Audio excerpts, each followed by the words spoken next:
Hello बच्चा party once again welcome back to our YouTube channel study G classes. तो बच्चों आज के इस वीडियो लेक्चर में हम स्टडी करने वाले हैं दशमलव संख्या को परमेय संख्या के रूप में किस प्रकार से व्यक्त करते हैं।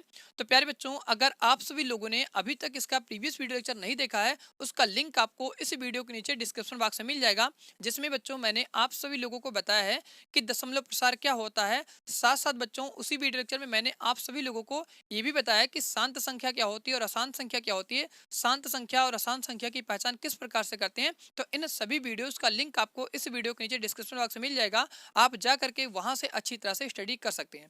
तो चलिए प्यारे बच्चों, आज का वीडियो लेक्चर हम स्टार्ट करते हैं। अगर आप सभी लोगों को आज की वीडियोस पसंद आती है तो प्लीज इस वीडियो को लाइक करिएगा और अपने दोस्तों के साथ में इस वीडियो को ज्यादा ज्यादा शेयर करिए। तो चलिए आज का वीडियो लेक्चर हम स्टार्ट करते हैं। तो बच्चों यहाँ पर हमारा सबसे पहले हेडिंग लिखा गया है दशमलव संख्या को परमेय संख्या p/q के रूप में व्यक्त करना। तो प्यारे बच्चों, आप सभी लोग जानते हो कि अगर कोई भी परमेय संख्या होती है तो उस परमेय संख्या को हम p/q के रूप में व्यक्त कर सकते हैं।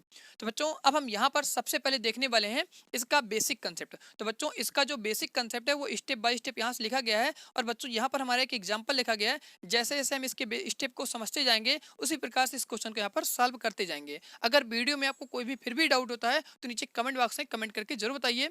और बच्चों यहाँ पर हमारा सबसे हाईलाइट करके पॉइंट लिखा गया है कि नो नीड परमेय 1.5, 1.6 तथा 1.7। तो बच्चों इस बेसिक कंसेप्ट को स्टडी करने के बाद में आपको इन सभी परमेय की पढ़ने की कोई जरूरत नहीं है। आप प्रश्नावली 1.4 के हर एक क्वेश्चन का गर्दा उड़ा सकते हो इस बेसिक कंसेप्ट के साथ में। तो चलिए बच्चों यहाँ पर हम सबसे पहले स्टेप नंबर 1 देखते हैं और उसी के साथ साथ इस क्वेश्चन को सॉल्व भी करते हैं। तो बच्चों यहाँ से हमारा लिखा गया स्टेप नंबर 1 में दी गई संख्या का दशमलव सबसे पहले हटाते हैं। तो बच्चों यहाँ पर जो हमारी संख्या दी गई है 0.375, इस संख्या का सबसे पहले यहाँ पर हम दशमलव हटाने वाले हैं। जैसा यहाँ पर स्टेप 1 कह रहा है उसी प्रकार से इस क्वेश्चन को सॉल्व भी करेंगे। तो यहाँ पर हम लिखते हैं स्टेप 1। तो स्टेप 1 में बच्चों हम क्या करते हैं, सबसे पहले जो संख्या दी गई है इस संख्या को हम लिख लेंगे 0.375। अब बच्चों इसका जब हमें दशमलव हटाना है तो उसके बाद सबसे पहले यहाँ पर बटे का चिन्ह आएगा। और आप सभी लोग ये भी जानते हो कि अगर किसी भी संख्या के बटे में कोई संख्या लिखनी होती है तो उस संख्या के नीचे यहाँ पर हम 1 लिख सकते हैं, क्योंकि बच्चों आपको पता है अगर यहाँ पर संख्या 2 लिखी गई तो इस संख्या के नीचे हम ऑटोमेटिक यहाँ पर 1 लिख सकते हैं, क्योंकि 1 से किसी भी संख्या को विभाजित करेंगे तो वही संख्या हमें पुनः प्राप्त हो जाती है। तो यहाँ पर आपको पता है कि अगर हम किसी भी संख्या को परमेय संख्या के रूप में व्यक्त करने वाले हैं तो उस संख्या के नीचे यहाँ पर हम 1 लिख सकते हैं। तो अब इसके बाद बच्चों करना क्या है कि दशमलव के बाद आपको ध्यान रखना है कितनी यहाँ पर संख्याएं हैं। तो यहाँ पर दशमलव के बाद 3 संख्याएं हैं, 1, 2, 3। तो बच्चों ऊपर जितनी संख्याएं होती हैं दशमलव के बाद में नीचे उतने जीरो आपको बढ़ाने होते हैं। तो यहाँ से हम दशमलव को हटाते हैं पर यहाँ पर 3 जीरो बढ़ा देते हैं। अब बच्चों इस संख्या को थोड़ा सा हम इस तरीके लिख देंगे। अब यहाँ पर ऊपर हमारी संख्या होती है 375 और नीचे बच्चों यहाँ पर हमारी संख्या हो जाती है 1000। अब इसके बाद आपको समझना है कि ऊपर वाली संख्या को हम यहाँ पर अंश कहते हैं और नीचे वाली संख्या को बच्चों हम हर कहते हैं। इसके बाद बच्चों यहाँ पर स्टेप 1 हमारा कंप्लीट होता है। अब हम चलते हैं स्टेप नंबर 2 की तरफ। तो स्टेप नंबर 2 में बच्चों हमारा लिखा गया है हर वाली संख्या को 10 के घातांक के रूप में व्यक्त करना होता है। तो बच्चों स्टेप नंबर 2 में आपको बताया जा रहा है कि जो हमारी हल वाली संख्या होती है, यहाँ पर हर में जो हमारी संख्या वो 1000 है, इस संख्या को बच्चों हमें क्या करना है 10 के घातांक के रूप में व्यक्त करना है। अब 10 के घातांक के रूप में कैसे व्यक्त करेंगे, तो आपको यहाँ पर देखना है कितने जीरो हैं, 1, 2, 3। जितने जीरो होते हैं उतनी घात बना करके हम लिख देते हैं। तो यहाँ पर हम देखते हैं स्टेप नंबर 2। तो यहाँ पर हम लिखेंगे स्टेप नंबर 2। ऊपर जो भी हमारी अंश में संख्या उस संख्या को बच्चों यहाँ पर सेम हम यहाँ पर कॉपी करने वाले हैं। और नीचे जो भी संख्या लिखी है 1000, तो 1000 का घातांक आपको पता है कि 10 की घात यहाँ पर 3 होती है। तो यहाँ पर हम लिख देंगे इसको घातांक के रूप में। तो 10 की घात बच्चों ये हमारी हो जाएगी 3।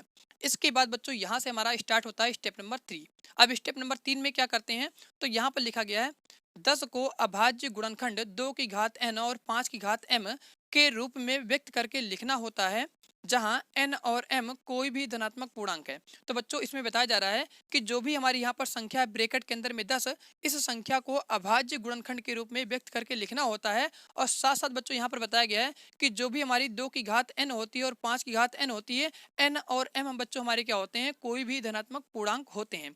तो हम बच्चों क्या करते हैं इस 10 का यहाँ पर अभाज्य गुणनखंड ज्ञात करते हैं। अगर आप सभी लोगों को ये नहीं पता है कि अभाज्य गुणनखंड किस तरीके से ज्ञात करते हैं तो उसका लिंक आपको इस वीडियो के नीचे डिस्क्रिप्शन बॉक्स में मिल जाएगा, वहां से जा करके आप अच्छी तरह से स्टडी कर सकते हैं कि अभाज्य गुणनखंड क्या होता है।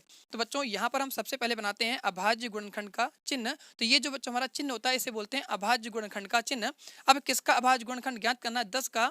तो यहाँ पर हम लिखेंगे संख्या 10। अब बच्चों इस संख्या को सबसे पहले हम 2 से विभाजित करते हैं, क्योंकि आपको पता है कि 2 के पहाड़े में हमारा 10 आता है, तो ये संख्या 2 से कट जाएगी, यहाँ पर आ जाएगा 5।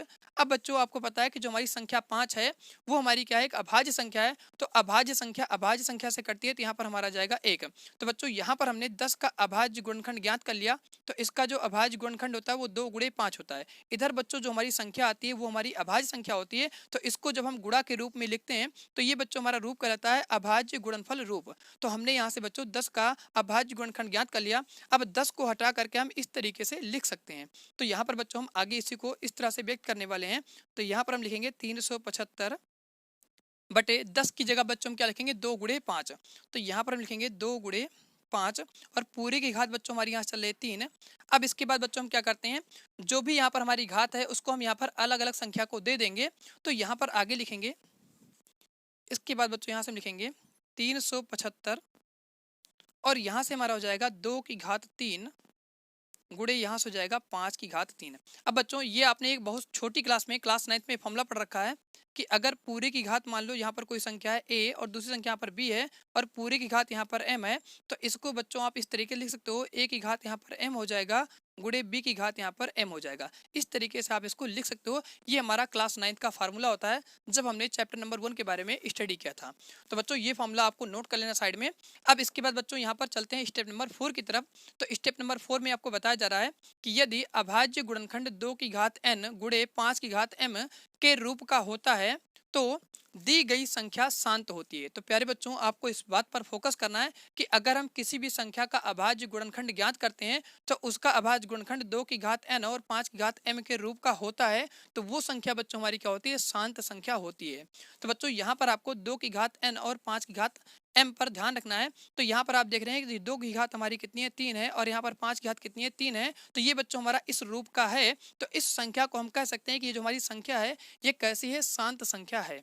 तो बच्चों इसके बाद आगे यहाँ पर लिखा गया है यदि 2 की घात n और 5 की घात m के रूप का नहीं होता है तो वह संख्या अशांत होती है। अगर बच्चों इस रूप का हमारा नहीं होगा 2 की घात 3 और 5 की घात 3, अगर इस रूप का कोई भी संख्या नहीं होता है तो वो संख्या हमारी क्या होती है? अशांत होती है। अब बच्चों हम शांत और अशांत के बारे में अच्छी तरह से स्टडी करने वाले हैं अगले आने वाले वीडियो लेक्चर में। साथ साथ बच्चों उसका हम आप सभी लोगों को शॉर्ट ट्रिक भी देने वाले हैं कि किस तरीके से हम संख्या को देख करके यहाँ पर पता करेंगे कि जो संख्या दी गई है वो शांत है कि अशांत है। तो बच्चों अगले वीडियो को आपको वेट करना है। अगले वीडियो लेक्चर में शांत और अशांत की सारी कंडीशन आपको अच्छी तरह से स्टडी करा दी जाएगी। तो बच्चों यहाँ पर आपको अच्छी तरह समझ आएगा कि जो हमारा यहाँ पर चौथा स्टेप है इसमें बताया गया है कि यदि अभाज्य गुणनखंड 2 की घात n और 5 की घात m के रूप का होता है तो दी गई संख्या शांत होती है। अगर इस रूप का नहीं होगा तो वो संख्या बच्चों हमारी क्या होती है? अशांत संख्या होती है।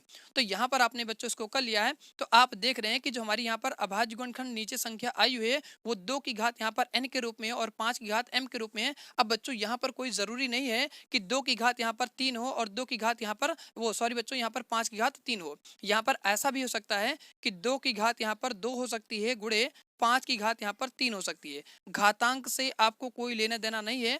आपको सिर्फ यहाँ पे समझना है कि इस रूप का होना चाहिए 2 गुणे 5, इस रूप में आपका संख्या होना चाहिए। अगर इस रूप में संख्या होती है तो उस संख्या को बच्चों हम क्या कहेंगे? शांत संख्या कहेंगे। अगर इस रूप के अलावा कोई और रूप में संख्या होती है तो उस संख्या को बच्चों हम क्या बोलेंगे? अशांत संख्या कहेंगे। तो यहाँ पर आप साथ साथ उसके बारे में समझ लीजिए कि अगर मान लेते हैं यहाँ पर संख्या हमारी क्या है? 2 की घात 3 है गुणे 5 की घात यहाँ पर 4 है, तो बच्चों ये संख्या हमारी क्या होगी? शांत संख्या कहलाएगी, क्योंकि आपको यहाँ पर बताया गया 2 गुणे 5 के रूप में होना चाहिए। घात कुछ भी हो सकती है, घात से आपको कोई लेन देना नहीं है। तो इस रूप में अगर कोई संख्या लिखी गई है तो उस संख्या को बच्चों हम क्या बोलेंगे? शांत संख्या कहेंगे। अगर इसी की जगह पर यहाँ पर मान लीजिए 7 की घात कितनी हो गई? 2 हो गई। तो इसके अलावा यहाँ पर एक तीसरी संख्या है जो कि बच्चों हमारी क्या है? 7 है। तो इस पूरी संख्या को हम क्या कहेंगे बच्चों? अशांत संख्या कहेंगे। तो आपको ध्यान रखना है कि अगर कोई भी संख्या शांत है वो 2 गुणे 5 के रूप में होनी चाहिए। घात कुछ भी होगी तो उस संख्या को हम शांत संख्या कहेंगे। अगर उसके आगे और पीछे कोई भी संख्या लिखा गया है तो उस संख्या को अशांत संख्या हम कहेंगे। और अगर बच्चों मान लीजिए ऐसा केस यहाँ पर होता है कि 2 की घात सिर्फ यहाँ पर 3 होती है और 5 की घात यहाँ पर कुछ है ही नहीं है, तो उस संख्या को भी बच्चों हम क्या कहेंगे, शांत संख्या कहेंगे। तो शांत और अशांत के बारे में बच्चों हम डीपली यहाँ पर अच्छी तरह से स्टडी करने वाले हैं अगले आने वाले वीडियो लेक्चर में। तो बच्चों यहाँ पर आप सभी लोगों को अच्छी तरह से क्लियर होगा कि शांत और अशांत हमारा क्या होता है। अब बच्चों इसको हम क्या करते हैं, थोड़ा सा और यहाँ पर सिंप्लीफाई करते हैं और इसको हम बनाते हैं परमेय संख्या। तो परमेय संख्या बनाने के लिए इधर का पार्ट हम थोड़ा सा इरेज करते हैं और इसके बाद आपको ये परमेय संख्या के रूप में व्यक्त करके दिखाते हैं। तो आप यहाँ तक नोट कर लीजिए। इसके बाद बच्चों यहाँ पे इसके स्पेस करने के बाद में आप सभी लोगों को ये संख्या परमेय संख्या के रूप में करके दिखाने वाले हैं। तो नोट करिए बच्चों, इसके बाद हम यहाँ से देखते हैं आगे कंसेप्ट। तो चलिए बच्चों, अब हम यहाँ पर इसके आगे का कंसेप्ट देखने वाले हैं और इसमें अब हम देखने वाले हैं कि जो हमारी यहाँ पर संख्या आई हुई है, इस संख्या को हम परमेय संख्या के रूप में कैसे व्यक्त करते हैं। तो बच्चों जब आप इसको 2 की घात n और 5 की घात m के रूप में इसे बना लेते हैं तो जो हमारी ऊपर संख्या होती है इस संख्या को हम अभाज्य गुणनखंड के रूप में व्यक्त करते हैं और उसके बाद बच्चों हम यहाँ पे क्या करेंगे, इस संख्या को परमेय संख्या के रूप में बना लेंगे। तो सबसे पहले बच्चों हम क्या करने वाले हैं, जो हमारी संख्या अंत में लिखी गई है 375, इसका अभाज्य गुणनखंड हम ज्ञात करने वाले हैं। तो यहाँ पर हम सबसे पहले बनाते हैं अभाज्य गुणनखंड का चिन्ह। तो बच्चों यहाँ पर हम लिखेंगे संख्या 375।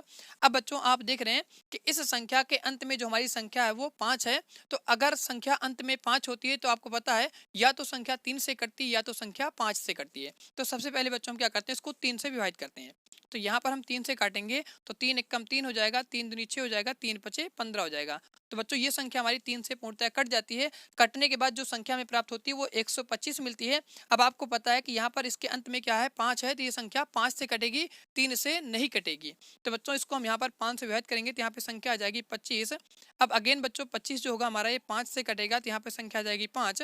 अब बच्चों 5 हमारी क्या है, एक अभाज्य संख्या है, तो 5 खुद की संख्या 5 से कट जाएगी, यहाँ पर आ जाएगा 1। अब इसको बच्चों में करना क्या है, इसे घातांक के रूप में लिखना है। तो यहाँ पर हम लिखेंगे 375 का गुणनफल। तो यहाँ से बच्चों हमारा हो जाएगा 3 गुणे 5 गुणे 5 गुणे 5। अब बच्चों यहाँ पर 5 हमारा 3 बार है, 1 2 3, तो 5 की घात हम यहाँ पर 3 लिख सकते हैं। तो इसे हम लिखेंगे 3 गुणे 5 की घात 3। अब बच्चों यहाँ पर हम क्या करेंगे, 375 की जगह पर ये संख्या हम लिख सकते हैं। तो यहाँ पर हम 375 को हटाएंगे और यहाँ पर लिखेंगे 3 गुणे 5 की घात 3। तो यहाँ पर बच्चों इसके आगे हमारा स्टेप हो जाएगा 3 गुणे 5 की घात 3 और यहाँ पर हो जाएगा 2 की घात 3 गुणे यहाँ से हो जाएगा 5 की घात 3। अब बच्चों यहाँ से 5 की घात 3 से 5 की घात 3 कट जाएगा। तो यहाँ पर जो हमें संख्या प्राप्त हो रही है वो ऊपर हमारी अंश में संख्या बच रही है 3 और नीचे बच्चों यहाँ पर हमारी संख्या बच रही है 2 की घात 3। अब 2 की घात 3 को जब आप बच्चों यहाँ पे सॉल्व करते हो तो यहाँ पर आप इसको इस तरीके से लिख सकते हो, 2 की घात 3 है तो इसका मतलब हुआ कि 2 को बच्चों हम 3 बार लिख सकते हैं। तो 2 गुणे यहाँ पर 2 गुणे यहाँ पर 2 लिखेंगे तो 2 दूना 4 दूनी 8 हो जाएगा। तो 2 की घात 3 को बच्चों हम 8 लिख सकते हैं। तो यहाँ पे हमें संख्या प्राप्त होती है 3/8। तो बच्चों यही जो हमारी संख्या होती है यही हमारी परमेय संख्या होती है और इसको बच्चों हमने यहाँ पे क्या किया, 0.375 को इसे परमेय संख्या के रूप में व्यक्त कर दिया। तो यहाँ पर हम अपना फाइनल आंसर लिखेंगे कि अगर हम 0.375 को परमेय संख्या के रूप में व्यक्त करेंगे तो इसका जो हमें रिजल्ट मिलने वाला है वो 3/8 मिलेगा। तो बच्चों यहाँ पर आपको अच्छी तरह समझ आएगा कि किसी भी दशमलव संख्या को हम परमेय संख्या के रूप में कैसे व्यक्त करते हैं। अगर आप सभी लोगों को आज की वीडियो पसंद आती है तो प्लीज़ इस वीडियो को लाइक करिए और अपने दोस्तों के साथ में ज़्यादा से ज़्यादा शेयर करिए। अगर आप सभी लोग चैनल पर पहली बार विजिट कर रहे हो तो इस चैनल को सब्सक्राइब करिए। तो बच्चों आज का वीडियो लेक्चर हम इसी पर एंड करते हैं। अब मिलते हैं आपसे अगले वीडियो के साथ में।